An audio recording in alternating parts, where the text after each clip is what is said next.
Aujourd'hui, les humains consomment beaucoup de viande. Et cela pose d'énormes problèmes. Le premier, c'est bien sûr la souffrance animale. Bon, ok, on vous en rebat les oreilles toute la journée, mais prenons un instant pour bien visualiser ce que cela représente. Prenez quelques secondes pour regarder ce petit chat trop mignon.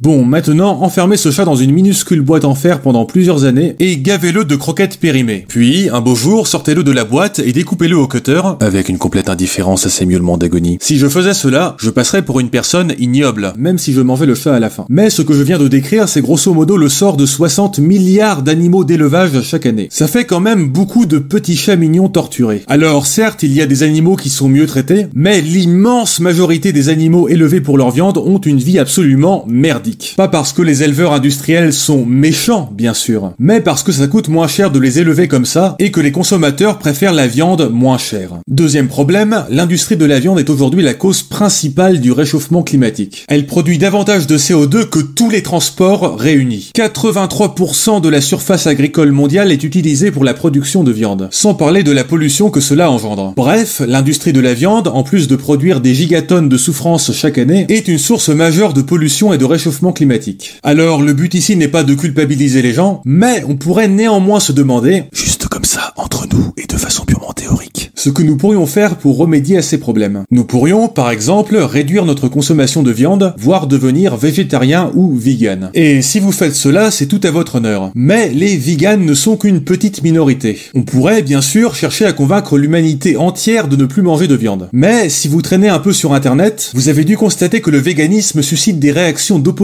très nombreuses et très marquées. Attention, je ne dis pas que ces oppositions sont fondées ou infondées. Je constate juste qu'il y a énormément d'opposition. Donc, en théorie, on pourrait convaincre tout le monde de devenir vegan, mais en pratique, ce serait extrêmement long et extrêmement compliqué. Et là encore, attention, je ne dis pas qu'il ne faut pas le faire, ou que c'est inutile. Je dis juste que ce serait extrêmement long et extrêmement compliqué. Mais si on pouvait produire de la viande sans souffrance animale, et de façon beaucoup plus écologique, est-ce que ça ne mettrait pas tout le monde d'accord? Eh bien, c'est toute l'idée de la viande artificielle, aussi appelée clean meat ou viande propre. L'idée, c'est d'obtenir de la viande en faisant se reproduire des cellules souches dans un milieu contrôlé. Alors oui, c'est absolument pas naturel, mais élever des animaux dans des usines géantes, c'est pas naturel non plus. Donc, quitte à produire de la viande de façon pas naturelle, autant le faire proprement. Bon, pour le moment, ça donne une sorte de viande hachée pas très photogénique, mais c'est suffisant pour faire des tacos, des steaks hachés, de la sauce bolognaise, du chili con carne et même du foie gras. Parce que pour résoudre une grande partie du problème, on n'a pas besoin de viande qualité label rouge. On a juste besoin de faire au moins aussi bien que la viande du McDo. Mais à terme, la viande artificielle pourrait devenir bien meilleure que la viande classique, tant sur le plan nutritif que sur le plan gastronomique. Parce que la viande classique, elle pousse sur une vache stressée et malheureuse, élevée dans des conditions déplorables, alors que là, on contrôle parfaitement l'environnement, la température, tout ça.